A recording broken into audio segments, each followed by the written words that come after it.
summer breeze, fresh water, salt water, watch out, boys. Bass Daddy Don's gonna make some noise. Me and the boys gonna shake, rattle, and... Now, here's your host, saltwater fisherman, the man that fears no fish, Bass Daddy and Tournament Pro, Don McDowell.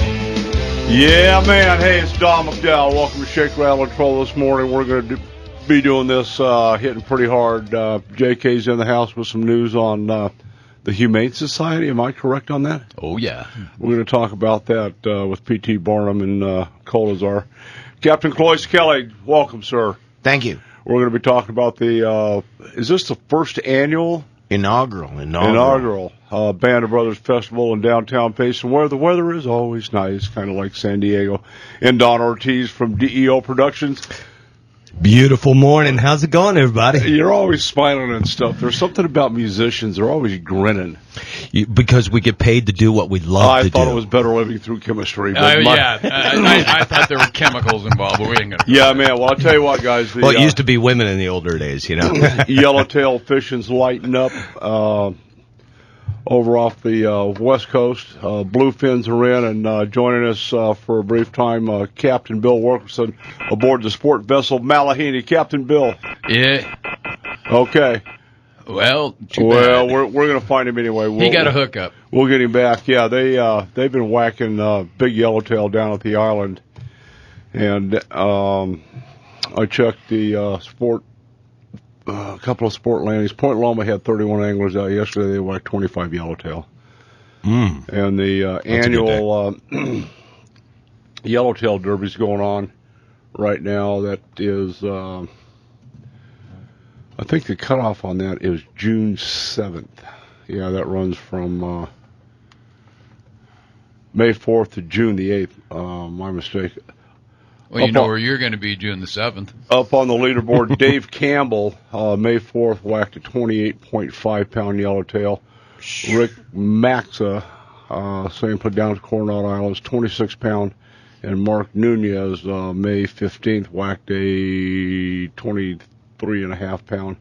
And they've expanded this particular derby. This has always been just for yellowtail only. This year they've added two more categories, white sea bass, which is good table fare, and halibut. And they don't have anything on the leaderboard for the white sea bass, but James Shelby, May 5th, off of Imperial Beach, had dinner on a 13-pound California halibut. I think we've got Captain Bill. Captain Bill, are you with us this morning? Hey, good morning, Don. How you guys doing today? You know, we're doing well. Thanks for joining us. We kind of wish we were fishing over on the Malahini boat. You guys have been doing a great job on the yellowtails for quite a while now. What are you seeing for the rest of the season, let's say to the end of June on the yellowtail? Well, you know, this stuff actually started taking off in first week of January. We had a few bites, and then, February it got really strong. And it stayed strong till about the first week or second week of March, and we had a cold front move in, kind of slowed things down, and a week later it jumped back up again. You know, it's probably the best January, February, March, and into May that we've had since actually we've owned the boat. Well, that's just amazing. You know, I was talking with Rick at the landing, and some of the biologists don't think the yellowtail ever really bailed and went away. It just people quit coming, the boats quit running, and if you're not out there, you're not going to catch them. Well, yeah, that too, and you know the water itself never really dipped below 60 degrees this entire year. You know, we had one day where, because of the weather front that moved in, you know, it did what they call an upwelling. The ocean turns over. And we had, 59-degree water. But, I mean, other than that, I mean, it's been 60, 62. Right now, I'm driving out, and we just cleared the point. We're in 66.6-degree water. Nice. Yeah. What's your prognosis on the bluefin? From what I understand, Bobby Taff on the Top Gun 80 just returned from, I do believe it was a day and a half, and no bluefin to speak of on that trip. But the trip before that, he had like 2 or 3. There's guys fishing, from what I understand, 100 to 150 to 192 miles. And those are probably 2.5, 3.5 day trips. They're doing pretty well, you know, with the bluefin, and there was a few yellowfin caught on those trips as well. So, I mean, it's kind of unseasonably wrong, if you know what I mean. Yeah, I hear you. For this, you know, for that fish to show up this time of the year. But like I said, with the water temperature, you know, not dipping below 60 degrees, and there's a plume of warm water that's pushing up from the south, I think it's going to be pretty phenomenal fishing for us here up until probably, I'm going to say, the second week of October, when we run out of people before we run out of fish. Yeah, boy. Well, that's good stuff. Let's talk a little bit about how the guys can go fishing aboard the Malahini. You guys specialize in 3/4 day trips down around the islands for yellowtail and barracuda, halibut, rockfish, and so on and so on. You know, we target different species different times of the year. From, I'm going to say, January, February, to first week of March, with the exception of this year, you know, we target rockcod. About the first week of March, we start looking for, you know, yellowtail and things like that. Springtime fishing. It's up and down, up and down, up and down. About the first week of June into the first week of September, we fish sand bass in the morning, go over to the islands looking for yellowtail in the afternoon. I'm going to say the second week, or actually maybe the second week of August. And then we start our offshore journeys, you know, fishing for bluefin, yellowfin, yellowtail on kelp patties and sonar marks and things like that. Guys want to make a reservation, they can call that landing office at 619-222-1144 and make a reservation that way. Or they can even get online at www.malahinisportfishing.com and click on the online booking tab there and make their reservation that way. What can they, what are we looking at spending for our ticket and our permit, Mexican permit? Okay, with the advent of the Mexican government imposing a tourist visa fee, that ticket price will run adults $130. That includes the visa, the Mexican fishing permit, and the ticket to get on the boat. Juniors and seniors is $120. Now, when we fish offshore, the ticket price changes from I think it's going to be $145 or $150. And the boat leaves the dock at 5:30 in the morning. We return between, I'm going to say, 6 and 6:30 in the evening. So it's full days of fishing. You figure it's an hour and a half run out, hour and a half run back, depending on where we're fishing. But, you know, you get a good 6.5, 7 hours of fishing time available for you. Yeah, that's good stuff.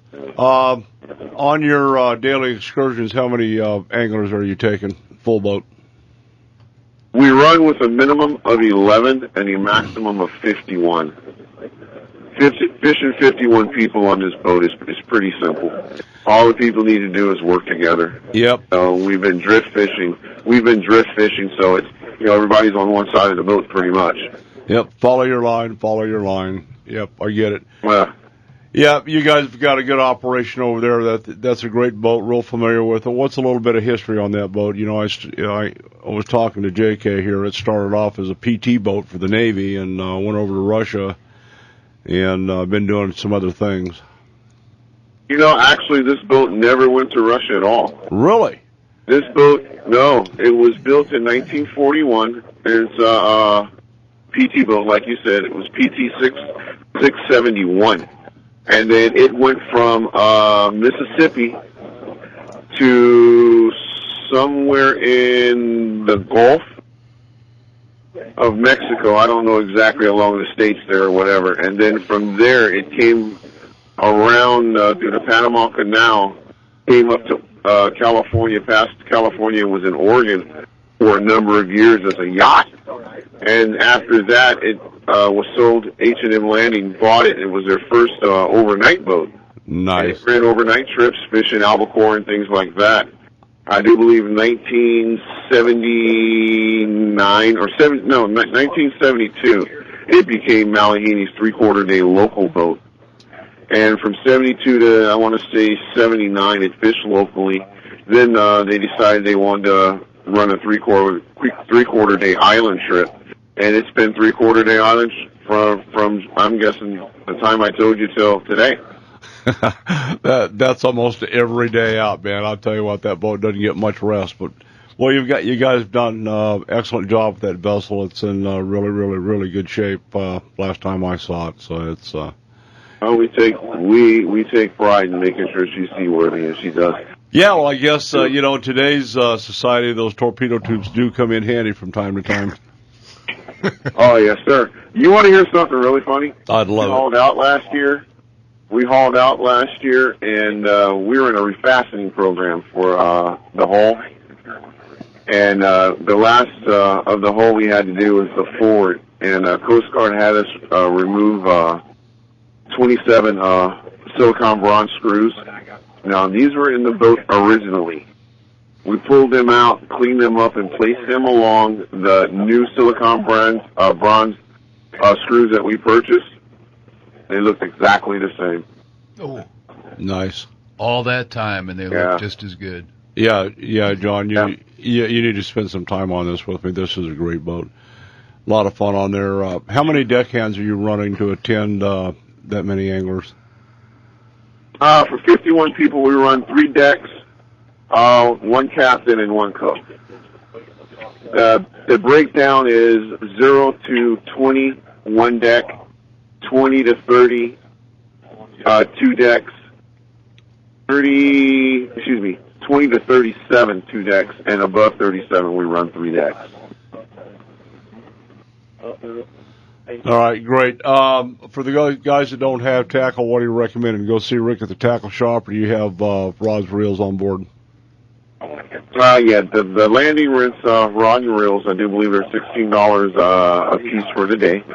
They require a $100 deposit or credit card to hold in case you accidentally drop your rod over the side. Oop, that happens again.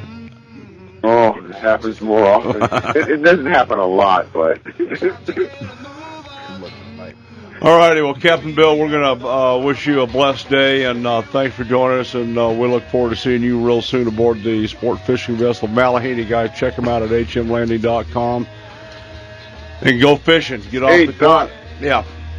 Exactly. Don, it was a pleasure talking to you guys. Y'all have a great day. You too. Good weekend. Thank you, Captain Bill. There you have it, Malahaney, guys. Check it out, hmlanding.com. We're going to stand down. When we come back, Band of Brothers.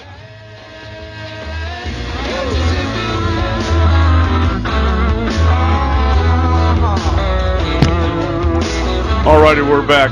Captain Kelly, you asked about the size of the Malahaney. At the beam, she's 20 feet wide, 80 foot long. And running a pair of diesels. I don't know what they repowered her with, but nice boat. All righty, let's talk a little bit about why you're here. The Band of Brothers Festival.org. You can check that out in downtown Payson coming up next week. Time's getting close. Running, scrambling, getting stages. People, got to thank the people in Payson Tourism there, Cameron, Patrice, and Angie for their great support, and the entire city.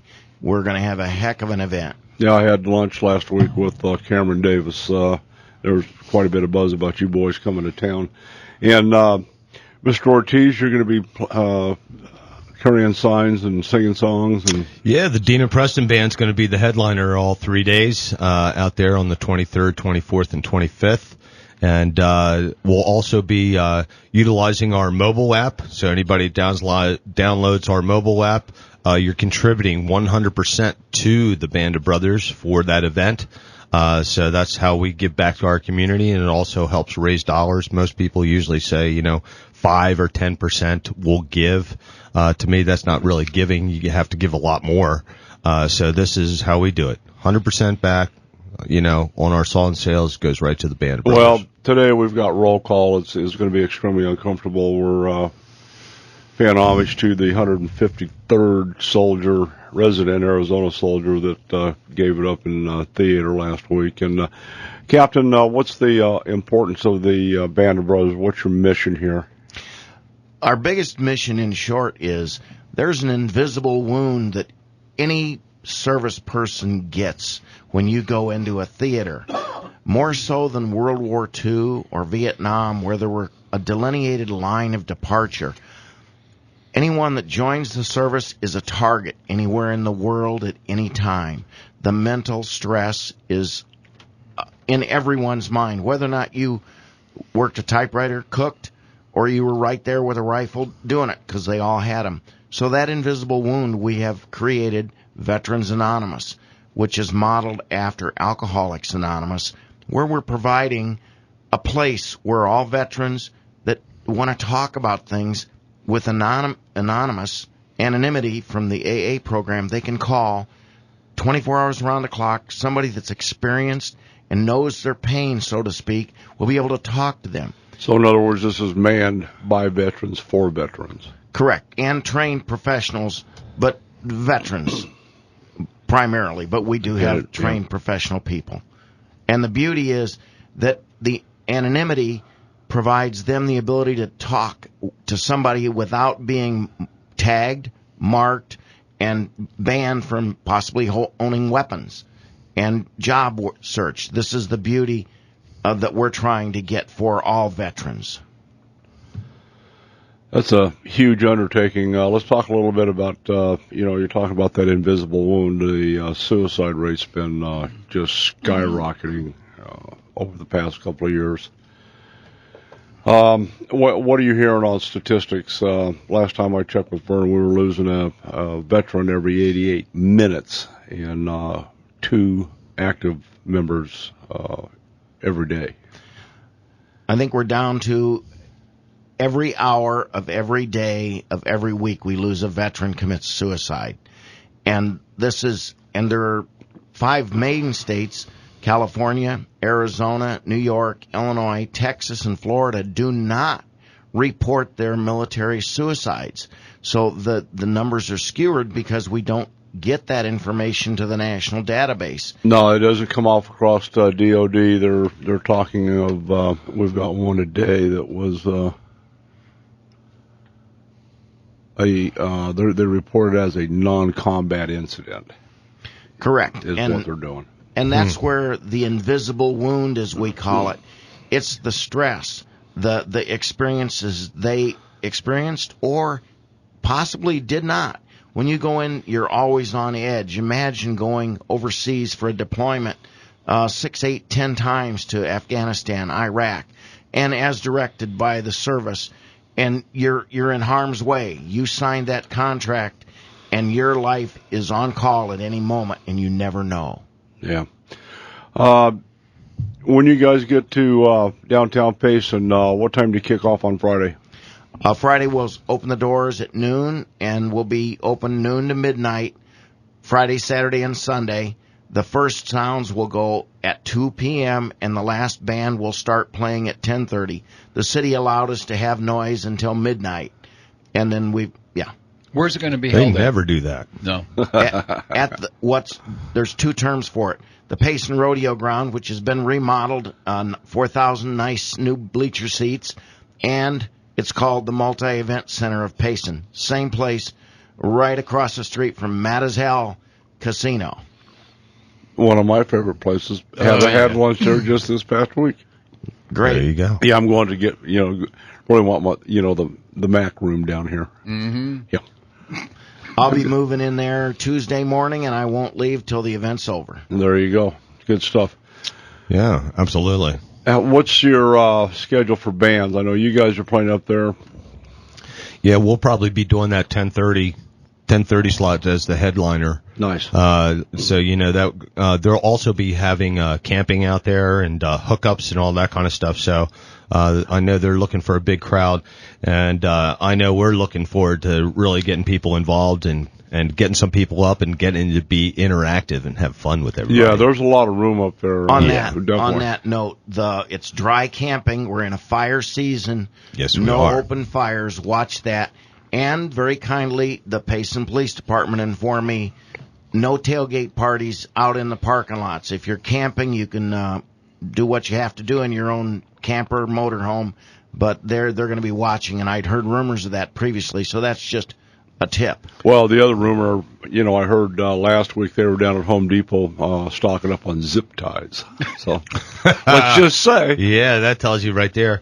When you were speaking about, being out in the invisible wound, that really hits home for me because the Dina Preston Band has been in the front lines many times in the theater. And in fact, we wrote a song called So Blue that actually deals with PTSD and exactly what you're talking about, that invisible wound. In fact, we've had many veterans that have come up to us and tell us that this song, for the first time they were ever able to utilize the lyrics, give it to their family, and say, this is really how I feel, but I haven't been able to tell you 35, 40 years. So it's one of those touching moments. It's we're glad to be a part of this and see how it really works with everybody here. I know it's going to be a positive situation, and there's other shows that they're doing also in Colorado and Florida. So wow, this will be going across the country. So this is pretty good stuff. Anybody doing fishing seminars? I think we should. You're up there. That's a beautiful weather. You're up there in the pines. I think I can arrange for space. There you go. Well, I'm just thinking we're right there next door to Green Valley Lake, and when we were up there last week, John, they were just pulling out just whopper, 5-6 pound rainbow trout. Ooh, that's sweet. Oh yeah, I'm serious. Game and Fish, they have two. Actually, they have 4 different sets of size fish that they bring in, and when they have an event like that, they have what they call, there's a special pool, and I've been up there and seen it. They have a multitude of 5 to 10 pounders. Yeah, that's small, medium, and holy cow! Yeah, holy cow! Wow. Yeah, all righty. Hey, we're going to stand down and thank Bill at Chrysler, Jeep, and Dodge, some of our others, and Fiat, by the way, some of our other sponsors. I'm Don McDowell here with JK. Cloyce. Don Ortiz. We'll be right back. Racing for freedom in foreign land. Sometimes Everybody sing. Come on, Ortiz. Yeah. All righty, we're back right in downtown Payson at the rodeo grounds, logistically right across the street from Matazel Casino. Good stuff. What other types of entertainment are you going to have? We've got over there for the people from Arizona Bounce. We've got a zip line. We have a bucking bronco machine. We have the balls that the people can get in and run around. The clear plastic things that are man size, you get in there and you run. And that's a good way to hurt yourself. Yeah. Oh yeah. And let's see. And we've got some hot air balloons going to be up there. Nice. And all that's covered in your admission. I can just visualize JK on a zip line. Yeah, I prefer to understand how my hamsters feel by getting one of those big plastic balls and where you run with it. That's right. Especially if you were in a cage like that. Yeah, just like my Prius. That's boys good work. stuff. Guys, there's been some other development across the country in the news having to do with the Humane Society. John, can you give us a rundown on what has finally happened? Well, a long time ago, like 13, 14 years ago, the Humane Society and the ASPCA both made charges against this is national. Yeah, it is not Humane Society of Arizona. It's the Humane Society of the United States. They made some allegations that the Ringling Brothers, Barnum and Bailey Circus, had abused the elephants that they used, the Asian elephants, and they made all these claims about how mistreated they were, et cetera, et cetera. Ringling Brothers took offense to those charges, and they wound up going to court. Naturally. Well, 14 years later, they finally settled out of court. Now, the interesting thing is that they could have, had they gone to trial, the Humane Society was going to be charged with RICO charges because they had organized one individual who was working for Barnum and Bailey, who they paid over $190,000 for his expert witness, and then decided to lie about the fact that they had employed him and had paid him. So it came to light, and of course I'm sure Ringling Brothers attorneys were doing handsprings when they found all of this out. Oh, yeah. So Humane Society settled out of court. Now, interesting, they didn't do much publicity on it earlier, but the ASPCA settled 2 years prior. So 2 years ago, the ASPCA settled with Ringling Brothers. They paid $9 million to Ringling Brothers. Well, this week it was announced that the Humane Society settled out of court, and they paid $15 million. So $24 million went to Ringling Brothers, and sometimes I think the way that the phrase for the HSUS is the end justifies the means. Yeah. And so consequently, whether they lie or how they do what they do, they made their point.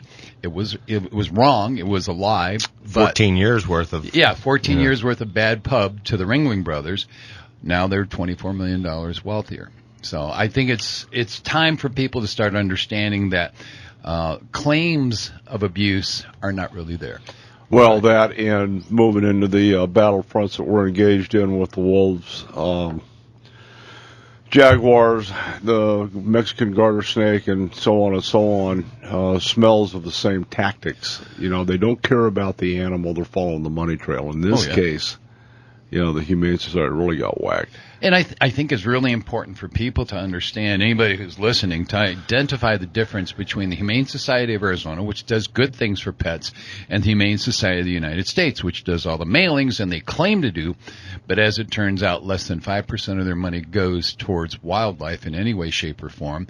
95% is spent on their boards, lobbying, and political efforts where they're trying to outlaw hunting. Thank you. You're welcome. Great piece there.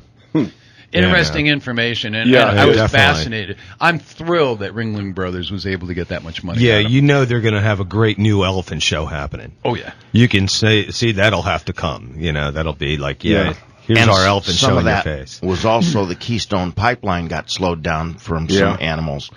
Yeah, that's true. There are efforts to stop anything that's being developed in the Center for Biological Diversity and the Sierra Club, etc. Your brother Pat Daddy showed me today where there's a jumping meadow mouse that has stopped. Whoa. A what? A jumping meadow mouse? All right. It sounds like a song. In New Mexico is stopping a cattle rancher from 200 head of cattle getting into water. And water, as you and I both know, out here in the West, is a Secret. It's at a premium. Life and death. It's at a premium. Getting worse. And this federal judge has ruled that they can't get to water because in between where they are and where the water is this little desert jumping meadow mouse. Get a cat. It's an endangered species. I can't tell you how many bugs there might be that are endangered.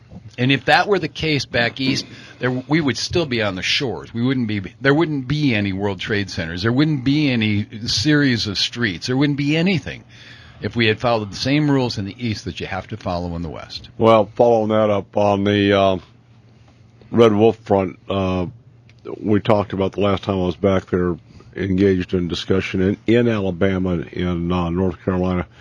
The population of the red wolf is interbreeding with the coyote population and domestic dogs, which the coyotes were doing anyway. So the population of, what is this? We don't know what that is. What's happening back there? Oh, it's interesting. Last week also, a federal judge ruled that in 5 counties, the coastal counties of North Carolina, they can no longer hunt coyotes. And the logic behind it is that they couldn't tell the difference between a coyote and a red wolf. And consequently, one of the other things they're doing is they're sterilizing some of the, rather than use the appropriate term, a female coyote, because they're sterilizing some of them because, number one, they're territorial, and they tend to be leaders of packs as well. And if they're sterilized, they can't have a hybrid, which is the big concern that they're having. And so they're kind of pushing the red wolves around in terms of territorial. The biggest problem that we have now is they don't know, because of the way the terrain is there. In Arizona, you can do aerial surveys, and you're pretty well good. Out in those kinds of forests and swamps, you can't tell what's out there. No, you don't have any clue as You to don't numbers. know what's out there. No, nor do you. Sometimes, nor do you. I know you don't want to. You called me from that tree stand. Here's the point: the way they hunt. I wanted to get picked up from my tree stand after dark, and Ron and John said, "Nope, we're going to be here at 6." I go, "Well, why?" He goes, "We don't go in the woods after dark." Yeah. I said, "Why not?" He goes, "We don't know what's in the woods." Mm-hmm. Yep. Yeah, Those are issues. That's the way they live. I mean, it's, So, you want to talk about a really screwed up set of circumstances where they're sterilizing coyotes to make sure that they don't crossbreed with the red wolves. The red wolves are trying to do everything they can to basically procreate. And, you find anything that's in heat, and I don't give a darn what you're talking about, you're going to have those wolves trying to breed with it. Well, the That's population level in those rural counties that you're talking about average 13 to 17 coyotes per acre, and or something, a hybrid. It's got to be a square wolf. mile. Yeah, Yeah. mile, I think. Square mile. No, Pretty heavy. it said per acre. Per acre. I read it twice. Wow. That's a lot of dogs, That is a lot of dog. and they're just making it worse by not whacking them. Well, the hardest part is going to be how do you determine in the future what is and what isn't. And here's the bottom line. I mean, you look at it. I read finally the numbers. It's $28 million that they spent on this Red Wolf program. We're over $30 million in Arizona on the Mexican gray That wolf. we can count on. That we can. Well, yeah. Yeah. We know there's extraneous funding that has to happen, and nobody's talking about it. When do you talk serious money? Is it $1 billion? Is it $100 billion? Yeah. Where do we stop with this endangered species of a predator? I don't get it. And the logic is starting to Well, walk away. you start tacking on to that $30 million that we know about and the frivolous lawsuits that the CBD and DOW and so on and so forth have filed, the sue and settle, which Oklahoma just came out and said to the service, we're suing you. We're not doing this little game you guys are doing anymore. We're done. We're coming after you for your sue and settle with the CBD primarily. We know that nationally, in the federal government, there's a move to at least do a revamping of the Equal Access to Justice Act, and if nothing else, at least in accounting. The scary thing is that in the world we live in today, the GAO does not have any idea how much money has been paid to the center, to the Sierra Club, to the National Wildlife Federation. Have you heard any rumblings of an oversight committee? That's what they're trying to do. They're trying to get Congresswoman Loomis. I think she's out of Wyoming. She has been a proponent of it now for 3 or 4 years, and I think there's a lot of people who are dragging their heels on it. But it's just accountability. There's a lot of how much money's been paid, Yeah. and Well, why. You start looking at the stuff that's been exposed to the Fish and Wildlife Service of the money. Look at the Pittman Robin money, Oh yeah, Pittman Robinson money being spent on endangered species. $175 million. Mm-hmm. I mean, really? Yeah. That's all money that's supposed to have gone to states. And this, I mean, we knew that there was $65 to $70 million. Jim Beers pointed out, because that was his job in the federal government. They used that to go up to Canada and bring in, the 3 and 4 and 5 different packs of wolves that they started with. Now, that's Pittman Robinson money. It's not supposed to go for that. That's Nope. under endangered species. They knew the federal government wasn't going to give them. Congress and the Senate were not appropriating the money that they needed to bring those wolves in, so they stole Pittman Robinson money. That was testified on. Yeah, now there's no accountability. No, There hasn't been.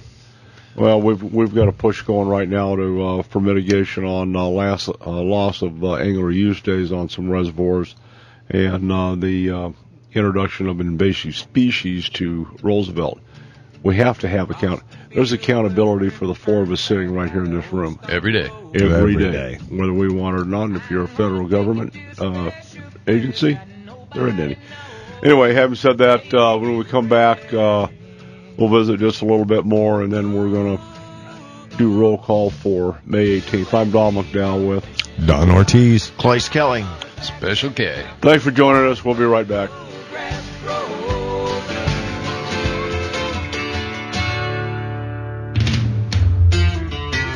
The preacher man says it's the end of time, and the Mississippi River, she's a gold mine. Yeah, man, that's the truth. And Colorado River is not any better shape than the Mississippi is. Yeah, we've got some bad stuff coming this year, according to NOAA. We're going to have a really heated 2014, 2015 reportedly is going to be worse than this year. I'm really concerned about the health and welfare of our water. Well, considering we only have a 20-year supply of water. and Well, the they're rest of talking us about gotta leave. Roosevelt being down to, John, it's not 20 years. I don't think it'll make it 20 years, but they're Well, if talking about, anybody's been out to any lakes, you've seen a big drop. I mean, Well- even in Saguaro Lake, you go out there, the dock areas they're exposed, totally exposed. those lakes were supposed to, Apache Canyon, Saguaro, and we'll be at Canyon here about 10:30 with Heroes on the Water, taking care of those boys. We're going to feed them lunch and Oh, that's a great you know, program. oh Super. yeah. They've got I think 4 amputee soldiers in kayaks, learning the skills of the sport of fishing. I love seeing the smiles on the faces from the pictures you bring. Well, That's really touching, man. Yeah, we're gonna have some good pictures. We've got Mustang Survival Gear. One of my sponsors is kicking in 8 to 12 new inflatable MT100 inflatable. That's cool For those guys, because You ever been in a kayak? You roll in a Yeah, I kayak. tell you Yeah, what, you do. yeah, Exactly. I don't want to be bound up in one of those Type 1 jackets. No. Life jackets. Definitely not. But anyway, getting back to my point, predictions are for Roosevelt Lake, 30% by the end of summer. That's hideous. Maybe worse. Wow. Yeah, Bartlett's already in bad shape. They're draining Horseshoe. They, being Salt River Project, are draining Horseshoe to mitigate some of the water loss that they've had in Bartlett. I don't know how far it's going to bring it up, but it's not going to bring it back up to where it should be. Yep. And there's a plan being developed right now to talk to them about employing adaptive management for water storage is what they're supposed to be doing. Right. Instead of water drainage, especially I know they got to work on the dam and this and that, but seems to me when you pull the water down, you go in and get it done, so you don't have to do it. And you create another set of problems when it's dry with the structure. Oh yeah, absolutely. Well, they're putting PCL, I believe, was the contractor doing the work on the dam gates. They have a lead infill to seat the gates, so they're supposed to be doing that. Why they didn't do that last year, I have no idea. Right now, Salt River Project is not. How about Lake Powell? What's if you look at the history of what's happened to water, the bulk of Colorado squalling because it's the Colorado River. It starts there, but the bulk of the water goes to Las Vegas and into Nevada through those big aquifer ducts that they just completed, and downstream into California. So it's those guys are getting the bulk of the water. Right. And it generates all that electricity from Las Vegas. Come on. Absolutely. Over in Albuquerque, New Mexico, and thinking, wow, boy, Rio Grande, why don't they have a dam here and call it Lake Albuquerque? They do have 4 small reservoirs to take their drinking water, but the bulk of the water there goes to Texas. So what I see coming this year, next year, water wars. Yeah. Even the Verde River, you look at the history on that, just speaking of local river. Sure. Yeah. Well, they've had some serious issues, and it's just not going to get any better. Well, us that live here, we see it. A lot of people that come in as tourists, they don't get to see what we see on a regular basis like that. Go up to Lake Mead and you see the water levels what once were. Yeah. When my dad swam in like 42 in the 1940s feet. when he was in the Army. Yeah. It's 140 some odd feet from full pool. Yeah. Vertical feet. Yep. Vertical.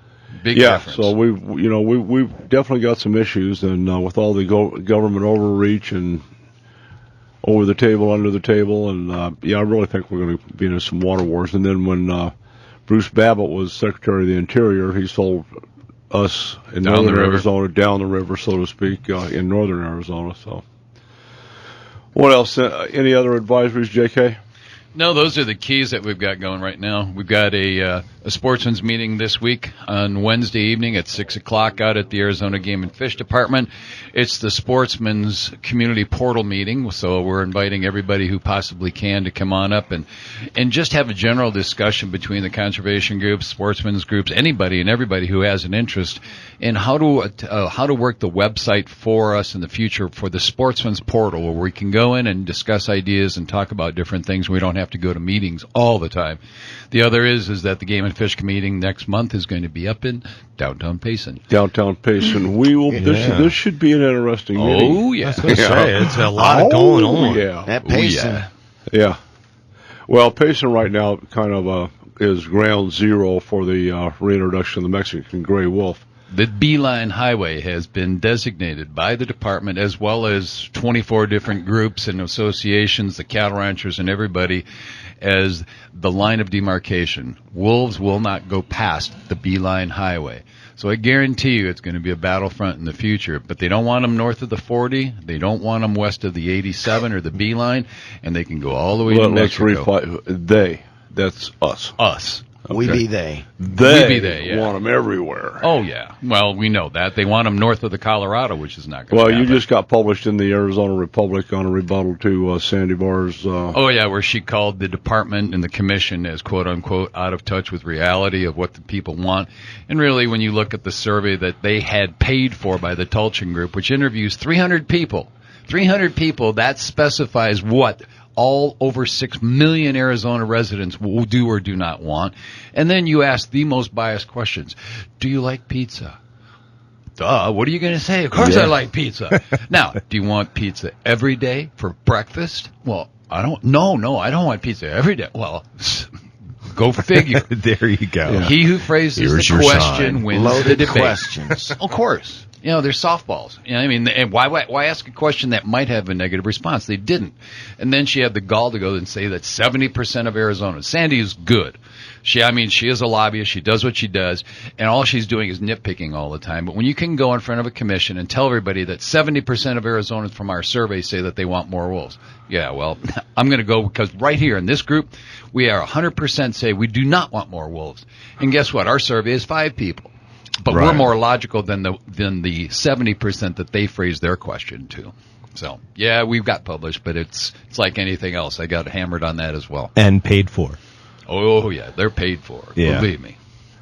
Wow. Yeah, man. So, all righty, we're going to do roll call today for May 18th. JK, if you would, sir. I'll take the lead on that, Don. Army Chief Warrant Officer II, Derek M. Rasmussen, died May 11, 2014, serving during Operation Enduring Freedom. He was 33 of Oceanside, California. He died in Mazar-e al-Sharif, Afghanistan, in a non-combat incident. He was assigned to the 1st Battalion, 227th Aviation Regiment, 1st Air Cavalry Brigade out of Fort Hood, Texas. And unfortunately, our 153rd Arizona resident soldier, Army Command Sergeant Major Martin R. Barreras, died May 13, 2014, during Operation Enduring Freedom, at 49 years old, out of Tucson, Arizona. Died on the 13th in San Antonio Military Medical Center, Joint Base, San Antonio, Texas, from wounds suffered May 6th in Herat Province, Afghanistan, caused by small arms fire. He was assigned to the 2nd Battalion, 5th Infantry Regiment, 3rd Brigade Combat Team of the 1st Armored Division out of Fort Bliss, Texas. Terrible price to pay. He was also the lead man in the Jessica Lynch rescue back a few years. Really? In Iran. You know, he's heck of a soldier. Anyway, that's the price of freedom for you folks this past week. Our hearts, prayers, and thoughts go out to he, his family, and his teammates. I'm Don McDowell. Don Ortiz. Cloyce Kelly. JK. And the boys like to shake, rattle, and troll. It's time for the award-winning Shake, Rattle, and Troll. Yeah, kiss the one that rock your favorite pose. Me and the boys gonna shake. A show for the serious fishermen as well as the novice looking for tips from the pros. Shake, Rattle, and Troll, brought to you by Bill Luke Chrysler, Jeep, Dodge, and Ram. I-17 and Camelback Road since 1927. Yeah, we got the power, we got the speed. We're running wide open on a midsummer breeze. Freshwater, saltwater, watch out, boys. Bass Daddy Don's gonna make some noise. It's me and the boys gonna shake, rattle, and Now, here's your host, saltwater fisherman, the man that fears no fish, Bass Daddy and Tournament Pro, Don McDowell. All righty, we're back. Hey, thanks for checking in the second hour of Shake, Rattle, and Troll. We have Captain Cloyce Kelly here, former U.S. Marine Vietnam soldier Don Ortiz from DEO Production, and the Dean and Preston Band. Yeah, actually, DEO Entertainment Group. Ooh. I got to practice some more. Yeah, that's all good. That's good. That's from the email. That's why. Anyway, you're here. Thanks a lot, brother. JK's in the house on a rant today, and rightly so.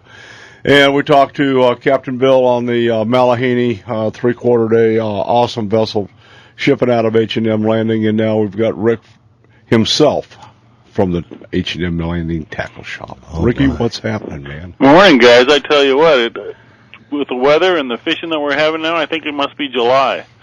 We just talked to the guys on the Top Gun. They just came back, and their fishing wasn't that great. They didn't see a lot of kelps out there, but they did get about 4 yellows, and saw 3 big schools of yellowfin tuna, believe it or not. Really? Wow. And a couple of the boats that were down about 160 miles were actually catching yellowfin tuna already and bluefin tuna. That's just crazy. It's a good crazy, but it's crazy. Yeah, it is crazy. It's about 2 months early. How big were the yellowfin? Yellowfin were small little football stuff. They said up to about 18 pounds, but I guess most of them were the smaller, 10-pounders. Bluefin were up to about 35. Wow. That's good. That's good-sized fish. And it's starting this way. It's pretty scary what we could expect this summer. The water temperature is between 67 and 69 degrees, and it's just everywhere, warm water everywhere. There's fish under the kelp patios. There's fish scattered out around. You talked to Bill already, told you about all the yellowtail they have at the island. Oh, yeah. Yeah, that's great.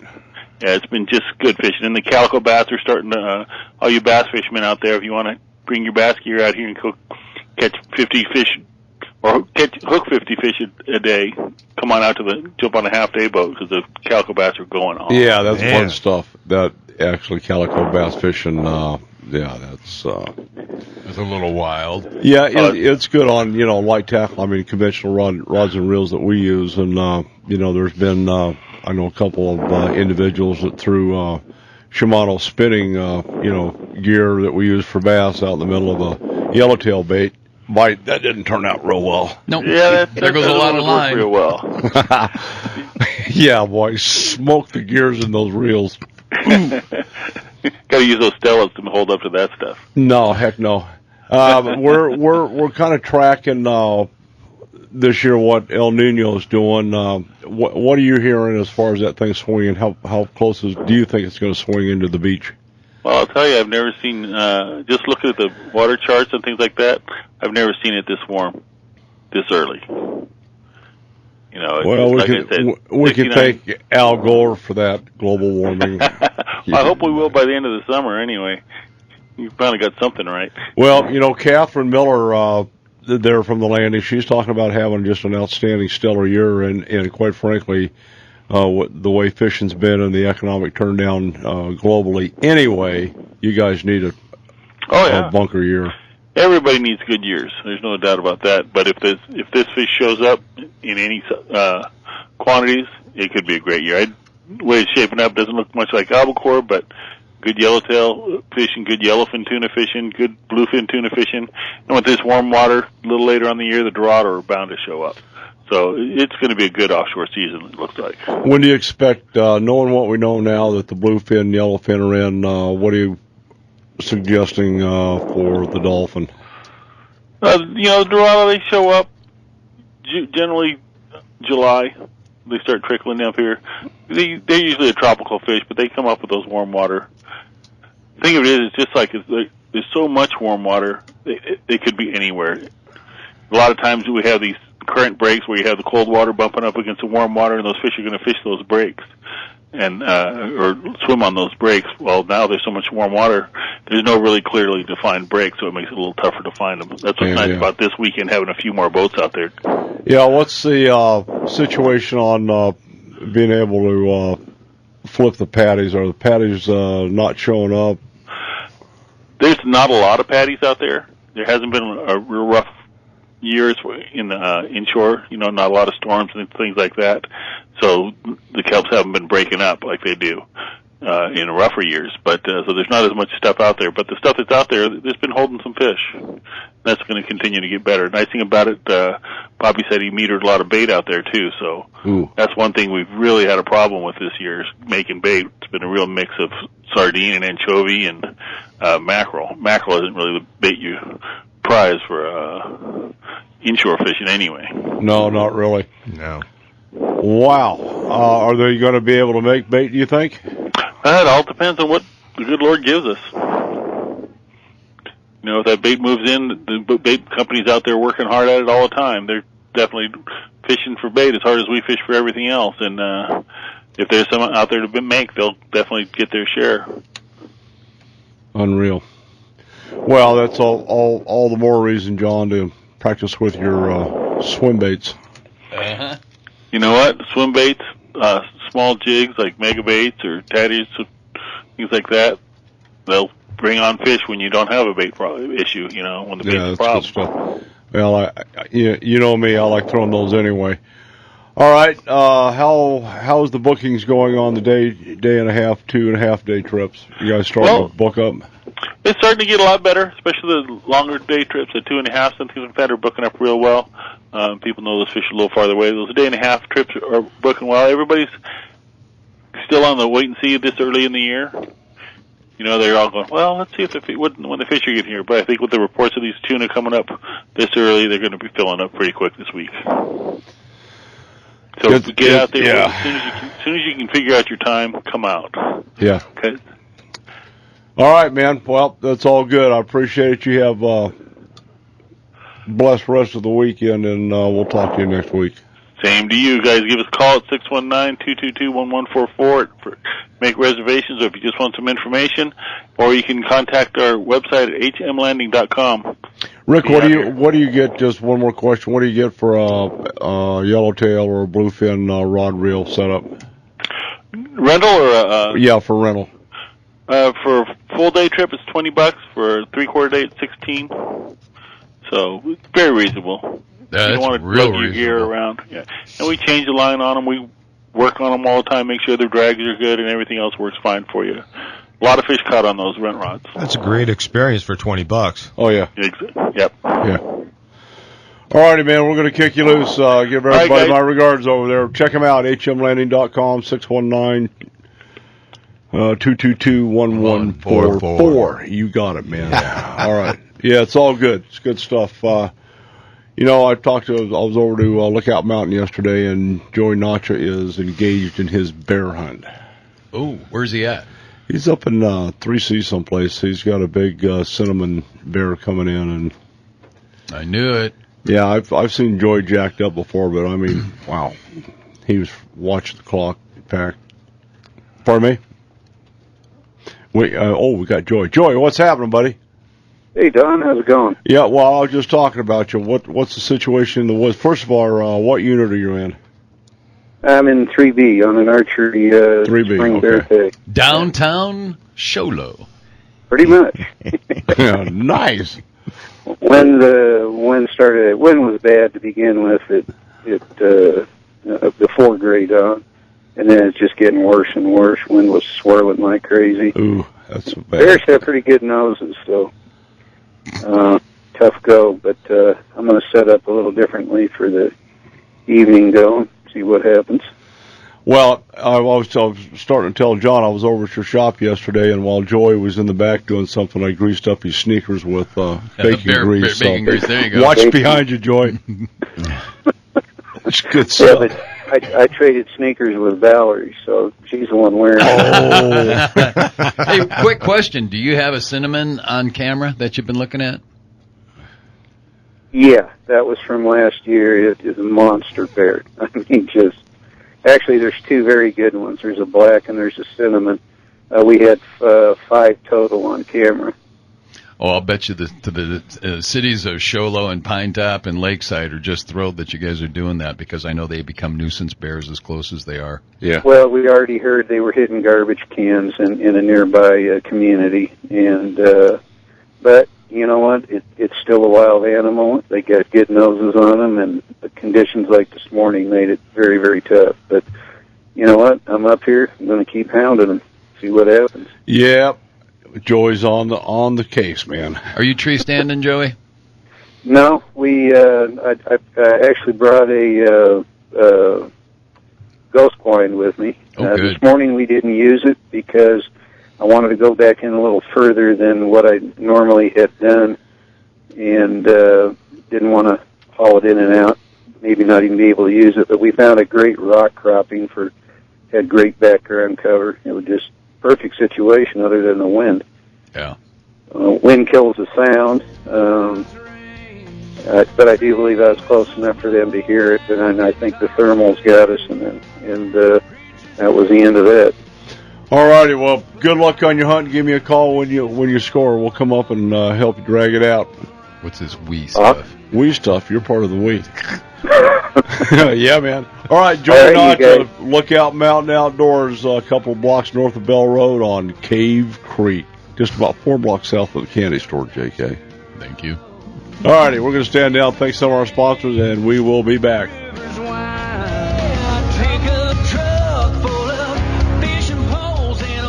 All right, we're back. I'm really glad to see these fish showing up early. From a conservation note, Japan, the Japanese commercial fishing fleets have really overfished You think? For years. Well, yeah, for years and years and years. These fish, they spawn. They start spawning when they're about 3 years old, and last week you were asked, well, how old do they get? These guys live to be around 30 years old. Ooh. Yeah. And they're the ones that can swim at phenomenal distance. All of the jacks and the tuna family, these guys, you're talking the bluefin's probably one of the more speedy guys out there. They're 60s to 80 mile an hour fish when they're moving. Yeah.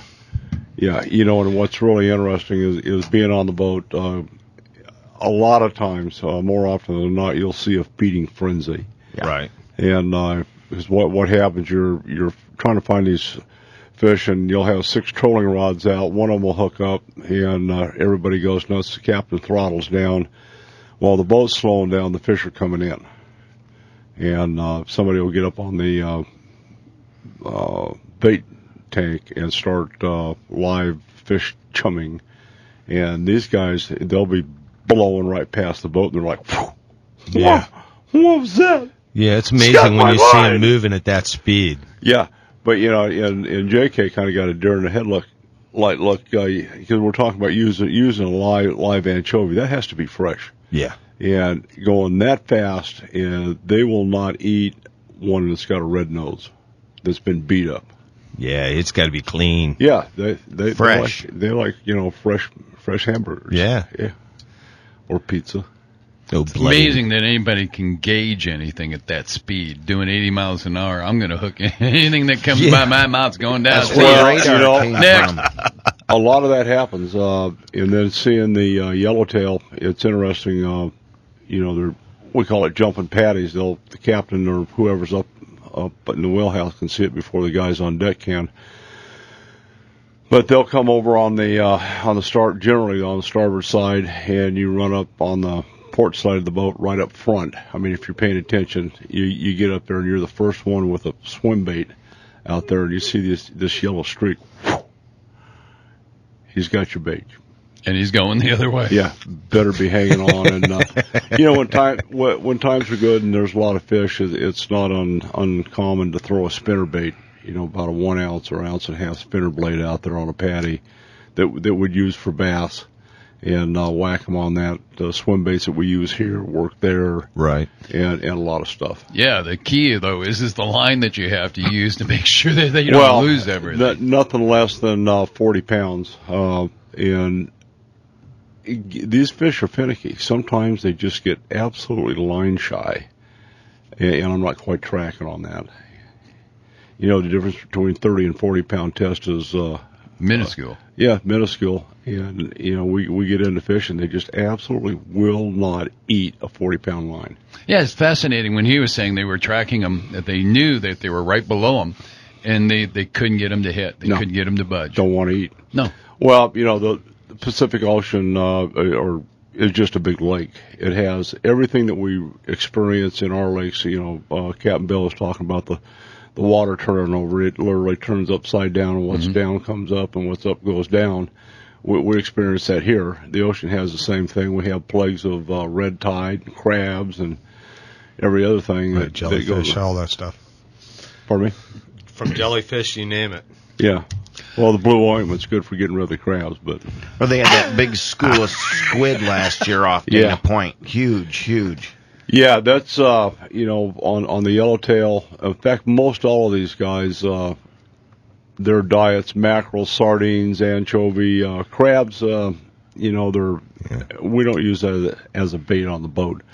Smelt, if that's all we can get. Yeah, I was going to say maybe smelt.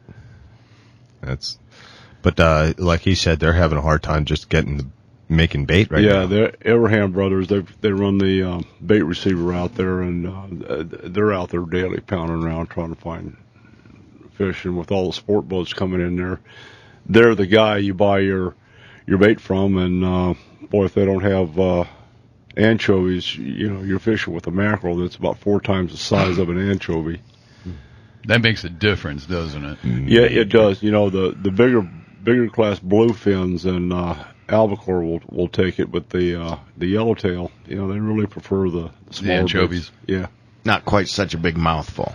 yeah, exactly. I think that's it, and that's why I really prefer fishing with the 5-inch replaceable swim rubber soft plastic swim bait bodies on a 3/4 or a 1-ounce jig head. What's fascinating is if you look back 100 years, how little people knew about fish and their baits and their habits and why they did. Are you picking on midgets and dwarfs? No. What I'm thinking of is how much we've learned in the last 30 years on fishing and on what bait they like and why they like what they like. Can you imagine with the technological advances that we've had? 30 years from now, we'll probably look back at this show and go, wow, we knew nothing. Yeah, exactly. I don't know. You look at We were baits, scratching surface there. you look at the bass fishing industry, and the thing that sticks in my mind, Bill Dance did a show years ago. I mean, it was 8 years ago, about the old stuff that we grew up on. Still catches fish as good as it did then, and we don't have anything on the market. That's comparable. It's the same. Right. Now we have computer-generated hologram, hard baits and soft plastic. Soft plastics. Lake Fork Tackle's done a good job taking it to the next level with the Hyper Series. Larry the Lizard. His stuff is phenomenal with the little beads in them. Yeah, you got the beads, you got the ribs for water dispersion. So, what's the next step in soft plastics? We don't know. Somebody's going to come up with something. Berkeley spent. It's going to come out of that 3D machine. They are. I was going to say they're probably designing them right now. The crawdads that. The one that has the claws. Jim has, those are computer generated, and they're as lifelike as you can find. Yeah, by far. But my point is, you get a clone. I don't know if you're old enough, but you'll remember the Mattel toy where you poured the soft plastic in and made those were great. Yeah, cooked it for 10 seconds. Yeah. That's why we start off fishing in Lake Mary. You had molds that you used to make your own bait. Yeah. I can't think of that Mattel toy, but you can make lizards. They were great. You could do crawdads, all kinds of stuff on those things. Yeah, well, it's the same process. It's obviously more sophisticated. Yeah, I was going to say a little more technology. Sure. And the scents are a big deal, but after that, where's soft plastics going to be in 10 years? Worm's going to still be a worm. Crawdad's a crawdad. Lizard's a lizard. The real deal's the real deal. Yeah. There you go. But even so, you can take a live worm and you can put it out there, and you still won't get hit sometimes. Right. Especially if he's on a 40. It's trying to determine what triggers that instinct out of a bass to hit.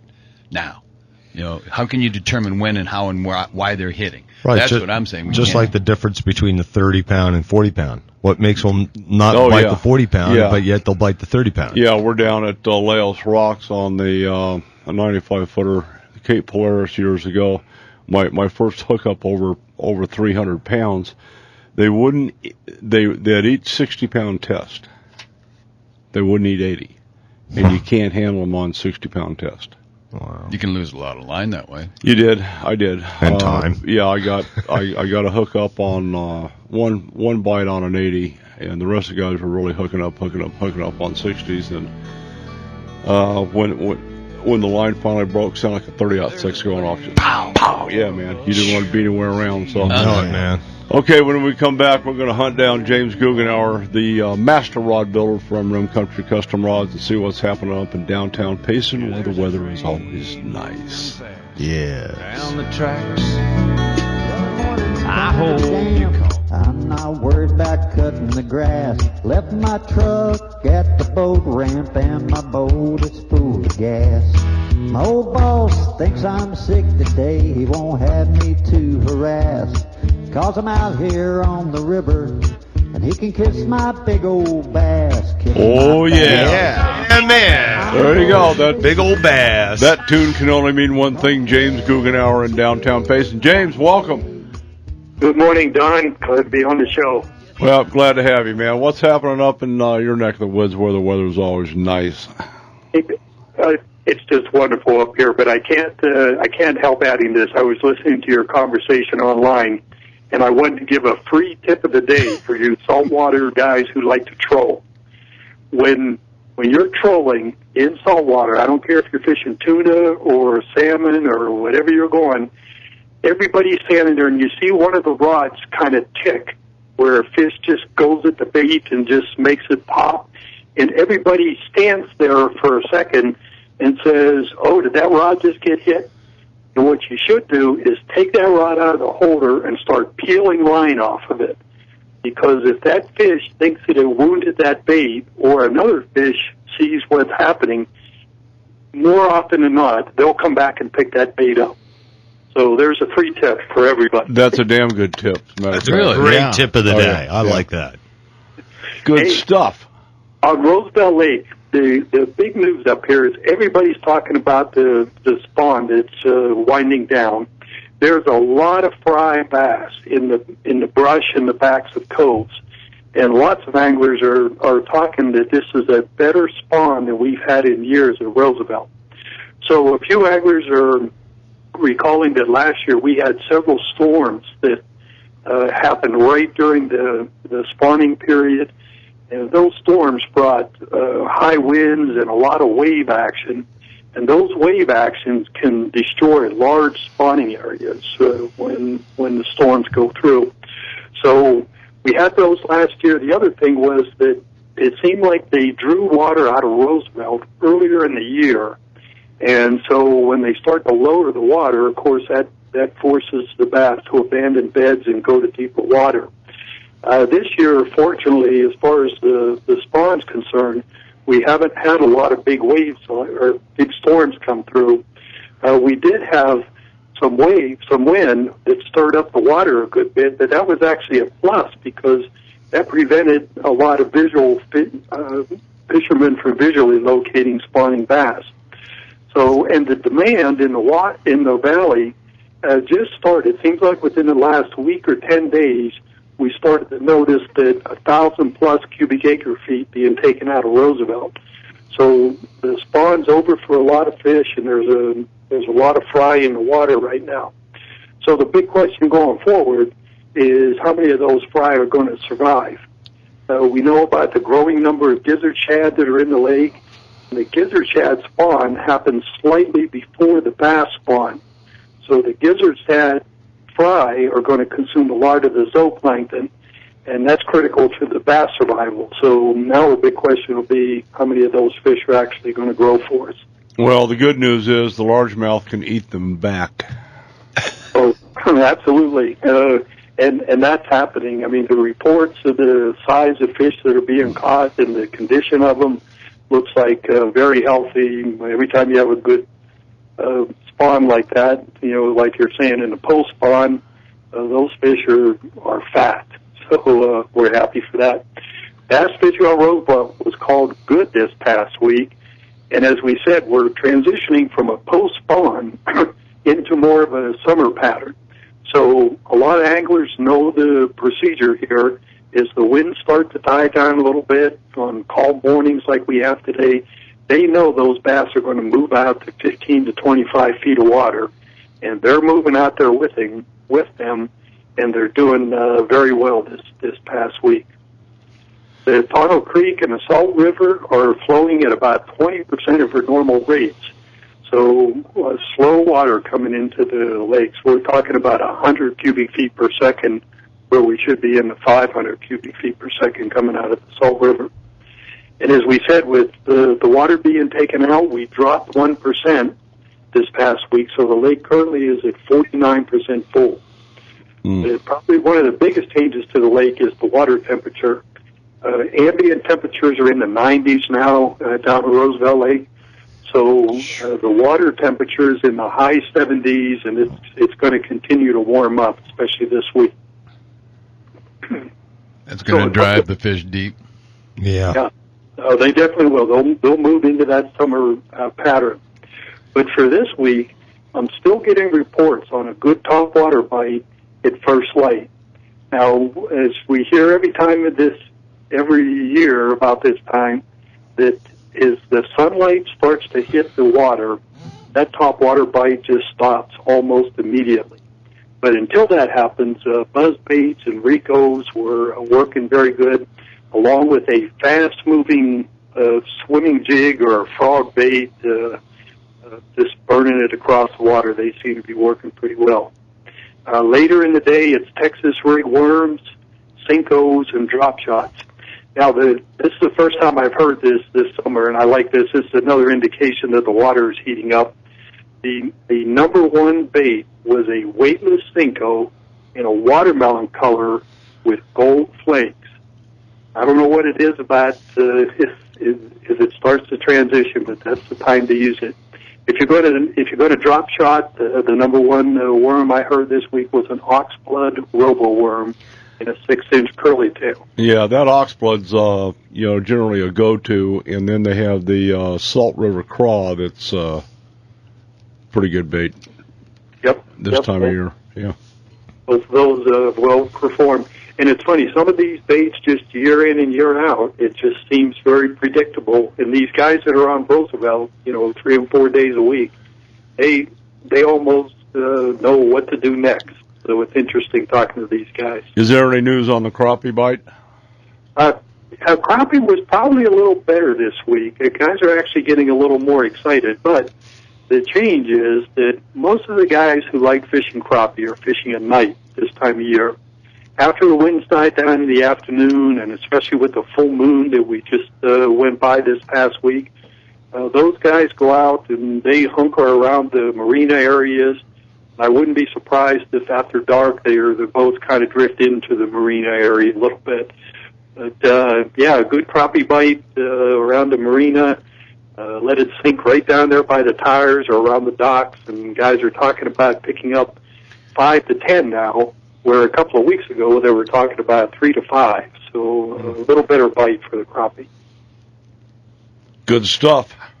What's going on in the lakes up north? I mean, I know that for the a week ago when they had the Payson Fair, I know Game and Fish was kind enough to make sure that there were several of the super large trout that they put into the water. How are they doing now? Yeah, those bonus trout, as we call them, into Green Valley Lake, there's always a group of guys there. Every Saturday morning I stop down there because there's the same 4 or 5 guys sitting in the same room. Yeah. You know it. The regulars. Yeah, the 6 guys, Guggenauer. Yeah. Right. The storytellers. They're always catching fish down there. But, once again, as we move into the summer, we see these switches happening, even on the rim lakes. Last week, the first time that I can remember in a while, I heard guys fishing exclusively with power bait. That's a typical summertime bait for trout up on the rim lakes here. And for the fly anglers, baits like a Super Duper or Panther Martin or Woolly Buggers. Woolly Buggers. That's what I used to use a lot. So a good time. Weather's great up here, especially in the mornings. We'd be getting wind in the afternoon, but it's diminishing. A little less and less guys are staying out there now in the wind in the afternoons, whereas a couple of weeks ago they were kind of getting blown off the water. Jim, out of curiosity, what flavor was the power bait most predominant? Oh, Don, I swore I wouldn't tell. Okay, here we go. Uh-oh. You can be bought, James. Come on. I don't want to see a jar of that rainbow stuff in your tackle bag. It's the yellow and green swirl, but you didn't hear it from me. Okay. Really? I'm just saying. Use that on a smallest treble hook you can find. Swirl it. That'll nail them then. Yeah. Every time. Well, that's good stuff. Any rumor that you were seen down at Green Valley Park with the Snoopy Go Get 'em rod? Not with the Snoopy thing, but I'll tell you a funny story. I got a call from Cameron this week, and he wanted me to go with the mutter contest. Yeah. Yeah, I can see that. When I flatly declined that, he said, well, I'll tell you what, I need a volunteer. So I'm going to be volunteer. I'll be on Cameron 6 for most of the day down there. And so, JK, I'll be looking to penalize you every time you run off the course. Don't bet on it. I did 3 miles in 8 minutes. All righty, James. You have a blessed rest of the day. Talk to you later. Thanks. All right, that's it. Think about that. Guggen Hour on your 6. Oh, no. I don't need that. All right. No. Man. When we come back, we're going to get this thing wrapped up and get on with our day. I heard you had to drive him home after 2 umbrella drinks. I heard he's got a Prius cause he's into being green. All righty then. That can only mean one thing. Yeah, one thing. In the neighborhood. Getting hammered. There he is. Umbrella drinks, really, JK? Don't even go there. And thanks, Jen. I appreciate Yeah, that. Haven't had the nice. Prius song in a while. Good to have her back.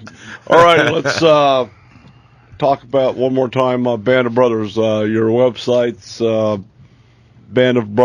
bandofbrothersfestival.org. Correct.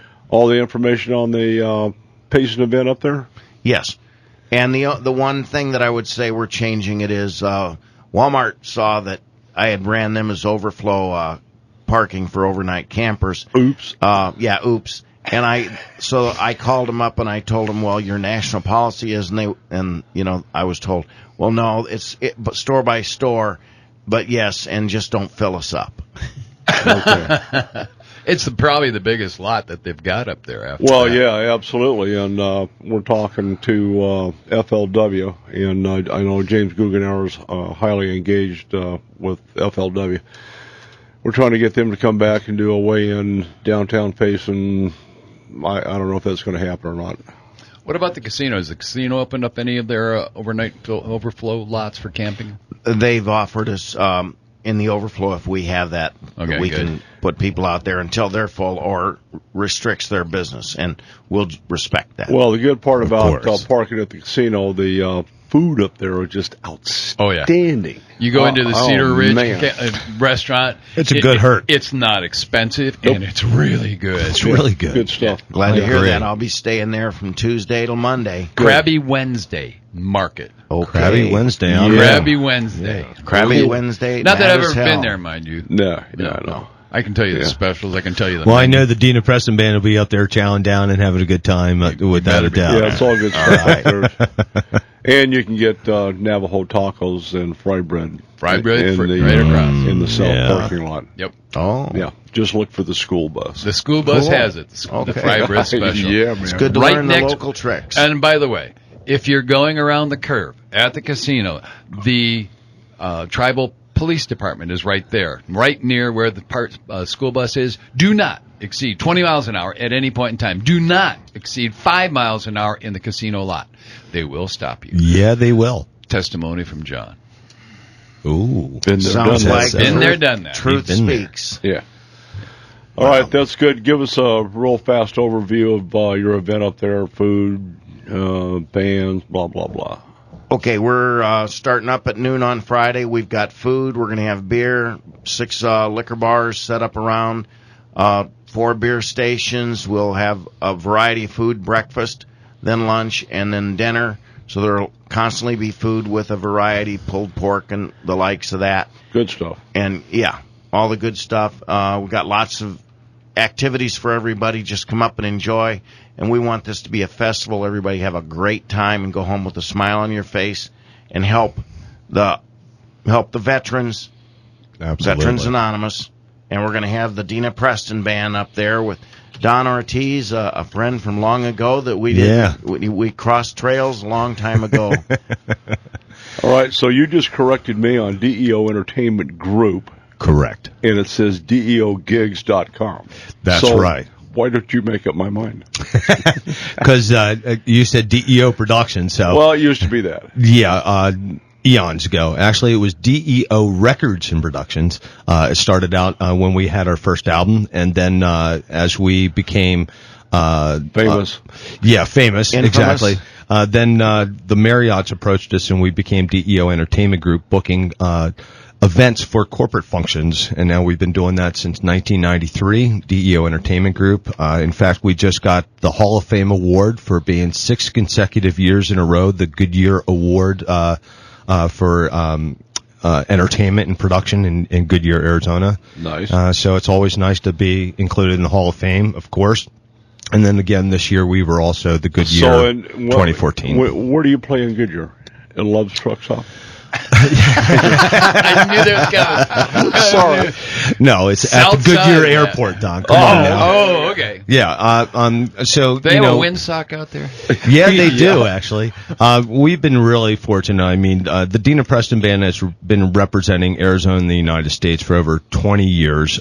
We've been on to 40 countries, 21 world tours for our troops overseas, the U.S. embassies and the State Department, and we continue. We just got back from playing for the U.S. Embassy in Budapest, nice, which is a great gig, and now we're going to be out here with Captain Kelly and his gang out there at the Band of Brothers.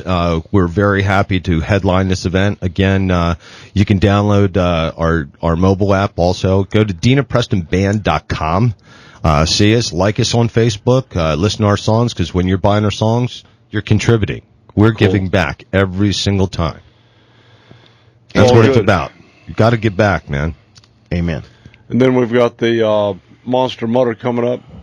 I'm armed and dangerous. I'm getting in shape. It's taking longer than I thought it would this year, but I'm going to get to the point where I'll be able to do it. When does that kick off?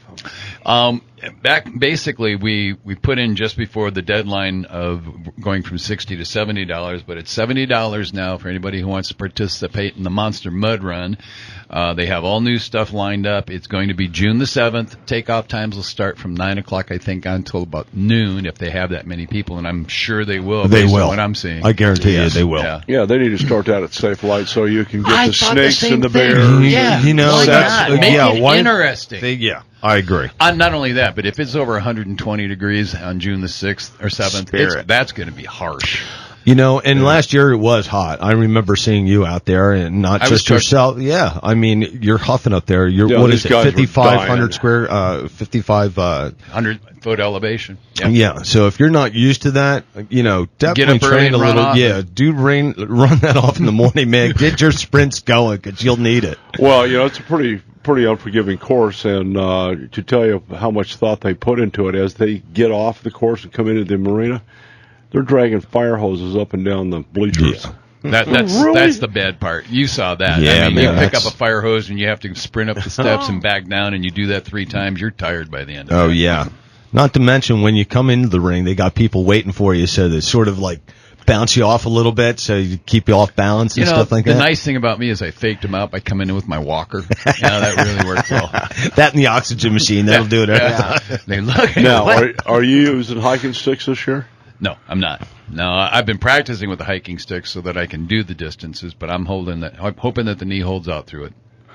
Can't do it. Wow. Nope. I'd have to get stabbing people with that crowd that goes through there. They'll be tripping them. There's a guy whacking people on the stick. Yeah. Wow. You go through the tunnel of doom with a walking stick. You're asking for trouble. Well, according to Cameron, I'd be probing in front. You could put a hook on it so you can pull people back. Cameron has something special. They've got an ice-filled trench. You know, I missed that last year because it was so warm. Melted. It melted. Yeah. Yeah. I would love to have been one of the first ones off to go through that because it will cool you off. Yeah, then Saturday night they're having a monster truck event in the arena. Are you serious? And then they put that up after the monster truck? Really? Yeah, well, the monster truck stuff can tear it down. Wow. Good point. Yeah, it's not a big deal. Okay, all right. Well, you can't beat the fact that Sasquatch is waiting for you at the end of the trail. No, the only thing I want them to do is make sure that they really scrape the arena clear of any cow, horse, or animal droppings. They do a great job on that. They're wrapping up a rodeo last night, and then they'll have it hard packed before the festival. Yeah, they're going to stockpile that manure for the Mutter run. No. Oh, yeah. No. It's pacing. Yeah, I It's a know. little I soft know over where here. it's at. Cowboy up. A little soft up in there. Yeah. I don't mind riding through it, but I hate crawling through it. Yeah. Yeah. yeah, I get it. All righty, so check it out, bandofbrothersfestival.org. You can check out more information on shakerattleandtroll.com, and your website is? DinaPreston.com. What about DEOgigs.com? And I got your DEO back. Gigs. Don't forget to do that. DEO Gigs. If you're looking to book your entertainment, we can do it for you. All righty, guys. Hey, thanks for joining us today. We're going to head out and help heroes on the water with some guys in kayaks. Yeah, man. I'm Don McDowell. Special K. Cloyce Kelly. Don Ortiz. That'd be Captain Kelly. That's right. All right, take the kids fishing, hug your bass boat. We're out of here, guys. Get outside.